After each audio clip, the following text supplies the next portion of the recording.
जय हिंद, वंदे मातरम। दोस्तों, आप देख रहे हैं एजुकेशन बाय मानव सर। देखिए 10th क्लास के बेसिस पर मैथ कर रहे हैं वास्तविक संख्याएं, वीडियो नंबर 2। इससे पहले हमने एक वीडियो बनाई है, उसमें हमने 2 क्वेश्चन के सोल्व करे थे। तो ये इस वीडियो का, इस चैप्टर का सेकंड पार्ट है और इस वीडियो में हम ये वाला पॉइंट क्लियर कर लेंगे। तो आपका चैप्टर है 1.1 वास्तविक संख्याएँ। देखिए शुरू करते हैं। गुणनखंड विधि द्वारा HCF और LCM ज्ञात कीजिए, यानी कि में से और ले से ज्ञात करना है। 2 चीज़ आपको याद रखनी है, में से में कॉमन होता है वही आंसर, और ले से में सबको कैलकुलेशन करके जो इंटू निकलता है वो आंसर। बस इतना आपको याद रखना है। और पेपर में LCM का, ले से में का एक क्वेश्चन आएगा ही आएगा। तो शुरू करते हैं। देखिए पहले क्वेश्चन आपका ये रहा, 12, 15 और 21। पहले हम में से निकालते हैं, क्योंकि में से में डायरेक्ट भी कर सकते हैं, लेकिन आप क्योंकि 10th क्लास में तो आप थोड़ा डायरेक्ट मत करिएगा, यानी आपके नंबर काटे जा सकते हैं। आप सिंपल पैटर्न ही लेना, ये वाला शॉर्ट ट्रिक ना लीजिएगा, शॉर्ट ट्रिक से आपको घाटे ही होगा। जैसे कि 2 से ये आपका जाएगा 6 बार, 2 से 3 बार और 3 से 1 बार।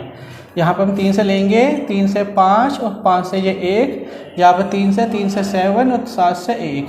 अब हमने ये कर तो लिया है, लेकिन हम देखेंगे कॉमन कौन सा है। भाई 3 इसमें भी है, 3 इसमें भी है और 3 इसमें भी है। तो इसका मतलब आपका 3 इसका आपका HCF हो गया, यानी कि आपका में से तो 3 हो गया। तो यहाँ तक तो बच्चों आपका क्लियर हो गया। HCF देखिए 3 इसमें आ गया, 3 इसमें आ गया और 3 इसमें आ गया। भाई 2 इसमें है, इसमें नहीं है। 7 इसमें, इसमें किसी में नहीं है, यानी कि ये कॉमन है। तो आपको हो गया ये HCF। और अब लैसे में सबको एक साथ लेना पड़ता है। 12, 15 और 21 एक साथ ही लेंगे। और इसकी शॉर्ट ट्रिक होती है, लेकिन शॉर्ट ट्रिक जो SSC के लिए कराई जाती है, 10th क्लास के लिए शॉर्ट ट्रिक लागू नहीं होती है। ये इसी तरीके से आप करिए, तभी आपको नंबर सही से मिलेंगे। तो सबसे पहले 2 से 2 से 6, भाई 15 तो कटेगा नहीं, 21 भी नहीं कटेगा। अब 3 से कट जाएगा, चलो जी 2 से काट लेते हैं, अभी भी 2 से कट रहा है। 2 से 3, 2 से 15 नहीं जाता और 21 भी नहीं जाता। अब बच्चों 3 से 3 एकम 3, 3 पंजे 15, 3 सत्ते 21। अब 5, 5 एकम 5 और ये 7 नहीं कटेगा, और 7 से अब इसे काट दिया 1। देखिए डिजिट है सारी की सारी। तो 2 दूनी 4, 4 से 12, 12 पंजे 60 और 60 के 7 में इंटू करेंगे, कितना आएगा 0, 7 6 42। 2 दूनी 4, 4 से 12, 12 पंजे 60। और जब 60 में आप ऐसे इंटू करेंगे, 7 6 42 और 0, तो आपका 420। तो आपका ये में से और ये लेस है। तो एक क्वेश्चन आपका क्लियर हो गया। अब हम इसका नेक्स्ट क्वेश्चन करते हैं, इसे मिटो लेते हैं बच्चों।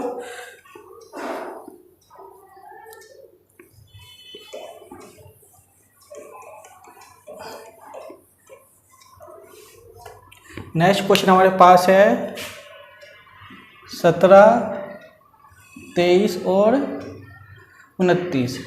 हम इसका HCF निकालेंगे। पहले देखिए डायरेक्ट कर लेते हैं इसमें, क्योंकि इसमें एक चीज़ अलग है बिल्कुल। देखिए क्या है, 17 खाली 17 के पाड़े में आता है, बाकी उस किसी पाड़े में 17 नहीं आता। 23 जो आपका 23 के ही पाड़े में आता है टेबल्स में, और 29 भी 29 के पाड़े में ही आता है। तो इसका मतलब इसमें कुछ कॉमन नहीं है, तो एक कॉमन है, तो आपका 1 हो गया, यानी कि आपका HCF तो 1 हो गया डायरेक्ट ही। अब हम इनका लेसे निकाल लेंगे। अब देखो तीनों चीज़ अलग अलग है। अगर LCM निकालेंगे तो 17 गुणा 23 गुणा 29 करेंगे, इन सब की इंटू करके जो हमारा आएगा वो हमारा लेसे आ जाएगा। इसका आंसर आ जाएगा बच्चों डायरेक्ट 11,339।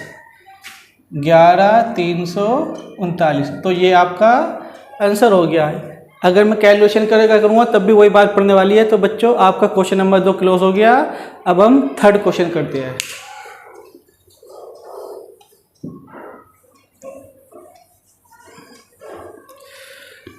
अब हम नेक्स्ट क्वेश्चन पर आते हैं। 8, 9, 25।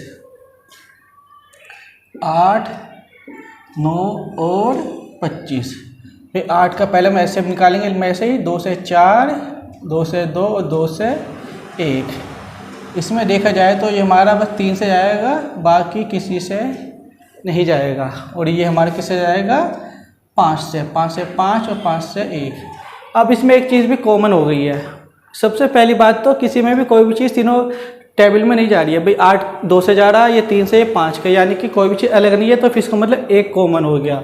तो HCF बच्चों आपका एक हो गया, यानी कि इसके पहले जैसे क्वेश्चन की तरह, इस क्वेश्चन की तरह हो गया। और अब हम लेसन निकालेंगे तो हम डायरेक्ट ही कर सकते हैं भाई, 8 9 45 और 45 की 25 में गुणा, डायरेक्ट आपका आंसर आ जाएगा। ठीक है, क्योंकि अगर हम वैसे करेंगे तब भी वही बात पड़ने वाली है। तो LCM 8 9 इंटू 25, क्योंकि ये किसी भी पाड़े में नहीं आ रही, ये 25 अट्ठे 200 और 200 नहीं 18, यानी कि सीधा 1800 आपका लेसे आ गया। तो देखिए ये सब एक ही पैटर्न से होंगे, पेपर में आपको ये क्वेश्चन आएगा ही आएगा, MCQ में या शॉर्ट्स में आएगा ही आएगा, लेसे और मैसे, यानी कि HCF और LCM। तो बच्चों पहला क्वेश्चन क्लियर। अब नेक्स्ट क्वेश्चन पर आते हैं, इसे मैं मिटो देता हूँ, ये हमने मिटो दिया। अब हम नेक्स्ट क्वेश्चन पर आते हैं। नेक्स्ट क्वेश्चन पे भी थोड़ा बस आपको फोकस ही लगाना है। देखिए HCM दिया है 306 और 657 का 9 दिया हुआ है, यानी कि इसकी वैल्यू 9 है, बस ये याद रखिएगा। और LCM दे रखा है, LCM ज्ञात करवा रहा है। ठीक है, तो हम डायरेक्ट ही कर देंगे। तो 306 को हम ऊपर लिखेंगे और 657 के ऊपर और 9 से डिवाइड। कैलकुलेशन आपको बस करनी आनी चाहिए, जैसे कि 9 से ये कटेगा या ये कटेगा। 9 के पाड़े में 36 आता है। ठीक है, मैं इसे काट लेता हूँ डायरेक्ट ही। 9 से 9 तिया 27 और 3 और 9 चौक 36 और 34 की और 657 की बच्चों गुणा करेंगे आप सभी। और आप जब गुणा करेंगे आपका आंसर आएगा 22,338। 22,338। बस आपको गुणा भाग की प्रैक्टिस होनी चाहिए, आपको ये डायरेक्ट हो जाएगा। और अधिकतर जो 10th में सबको गुणा भाग भी आती होगी, सीधी वाली बात है, इतने तो आप 10th में ही हो, जीने से बच्चे हो। तो ये तो आपका क्लियर हो गया। तो हमारा नेक्स्ट क्वेश्चन भी खत्म हो गया। अब हम क्वेश्चन नंबर आते हैं 5 पर। इस क्वेश्चन को मैं मिटा देता हूँ बच्चों, फिर से पहले की तरह ही। क्वेश्चन नंबर 5 देखिए, जांच करो कि किसी प्राकृत संख्या n के लिए संख्या 6 की पावर n अंक पर शून्य पर समाप्त होती है नहीं है। तो इसमें हमें ज़्यादा लंबा चौड़ा लेकर नहीं चलना, अगर ये आया तो एक नंबर में ही आएगा, हम डायरेक्ट कर लेते हैं। जैसे कि 6 की n इजिकल टू, अगर 6 के फैक्टर तोड़ती है तो 2 तिया 6 ही बनते हैं, इस तरीके से। ठीक है ना। अब एक चीज़ देखो आप, 2 तिया 6 तो बन जाएगा, लेकिन 2 अगर 3 को जोड़ोगे कितना बनेगा 5, यानी कि हमारा 6 नहीं बनेगा 5 ही बनेगा। इसका मतलब ये 0 पे समाप्त नहीं होती है। बस इसका इतना आंसर है, आप याद रखिएगा। बाकी इसमें आपको कुछ नहीं करना। आप इसकी थ्योरी कैसे बना के लिख सकते हैं, आपका नंबर बन जाता है। 6 का फैक्टर तोड़े 2 और 3, 2 3 5 ही बनते, इससे ज़्यादा नहीं बन पाएंगे। और हमें 6 बनाना था, यानी कि इसका 0 पे समाप्त नहीं होती। आइए बच्चों जो नेक्स्ट क्वेश्चन करते हैं, क्वेश्चन नंबर 6 1.1 का शुरू करते हैं। व्याख्या करोगी 7 11 13 की इंटू है प्लस 13 दे रखा है, और ये 7 के बाद सब इंटू दे रखे प्लस 5 दे रखा, भाज्य संख्या है या नहीं है। अब इस क्वेश्चन में आंसर यही है देखा जाए तो, वैसे थोड़ा एक्सप्लेन करके अलग तरीके से आपको लिख के बताना है। आप इसके कई तरह के यूज़ कर सकते हैं, इन सबको जोड़ के गुणा करके लिख दो डायरेक्ट, वो भी ठीक है, या टुकड़ों में लिख दो वो भी ठीक है। तो आइए शुरू करते हैं। देखिए 13 कॉमन है, अगर 13 कॉमन है 13 से लेंगे।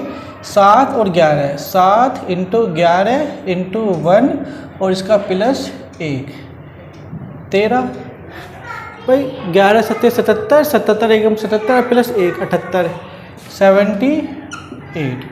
अब 78 को आप टुकड़ों में काट सकते हैं, 13 छिंग 78, चाहे तो 2 या 6 भी लिख सकते हैं, इससे कुछ फ़र्क नहीं पड़ता। बस ये तो एक तरीके से हमें व्याख्या करके बताना है, हालांकि क्वेश्चन का आंसर ये खुद ही है। अब इसमें देखते हैं, इसमें देखिए 5 कॉमन है, ये रहा।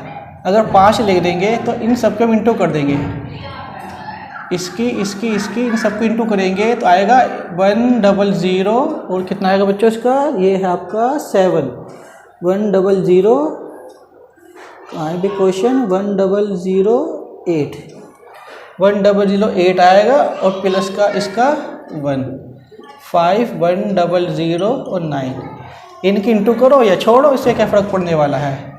ये क्वेश्चन आपका इतना ही है बस, इससे ज़्यादा आपका ये क्वेश्चन नहीं है। ठीक है, तो गुणा करके लिख दो या ऐसे छोड़ दो, कुछ फ़र्क नहीं पड़ता। बस ये आपका एक तरीके का हमने व्याख्या कर दी। ठीक है, अब नेक्स्ट क्वेश्चन करते हैं बच्चों। ये क्वेश्चन नंबर हमारा लास्ट क्वेश्चन है इस पॉइंट का, क्वेश्चन नंबर 7 है। इसके बाद आपका 1.1 क्लोज हो जाएगा। आइए क्वेश्चन पढ़ते हैं। किसी खेल के मैदान के चारों ओर एक वृत्ताकार पथ है। इस मैदान का एक चक्कर लगाने में सोनिया को 18 मिनट लगते हैं, जबकि इसी मैदान में एक चक्कर लगाने में रवि को 12 मिनट लगते हैं। मान लीजिए कि वे दोनों एक ही स्थान और एक ही समय पर पुनः चलना प्रारंभ करते हैं, तो एक दिशा में चलते हैं, तो कितने समय बाद वे पुनः वहीं पर स्थान पर मिलेंगे। अब इसमें दो चीज़ अलग अलग है। इसमें दो बंदे हैं, यानी दोनों का एक साथ निकलवा रहा है। अगर इस टाइप का पेपर में क्वेश्चन आए तो ये आपका 1 नंबर या 2 नंबर में ही आएगा। आप डायरेक्ट इसका लेसन निकाल देना, थ्योरी लिखने की आपको कोई आवश्यकता नहीं है। तो देखिए, एक है आपका इसमें, एक है आपका 18 और दूसरा है आपका 12। आप डायरेक्ट निकाल सकते हैं। 2 निम्मा, 2 छिक्के 12, 2 से 9 नहीं जाता, 2 तिया 6, 3 तिया 3 एकम 3 और ये 3 एकम 3, 2 दूनी 4, 4 तिया 12, 12 तिया 36। तो ये आपका आंसर क्लोज हो गया। देखिए, हमने 1.1 क्लोज कर ली है। इसकी हमने 2 वीडियो बनाई है, हमारी वीडियो नंबर 2 थी। अब हम नेक्स्ट वीडियो में मिलते हैं। अगर आपको वीडियो अच्छी लगे तो आप लाइक करिए, सब्सक्राइब करिए। जय हिंद, जय भारत दोस्तों।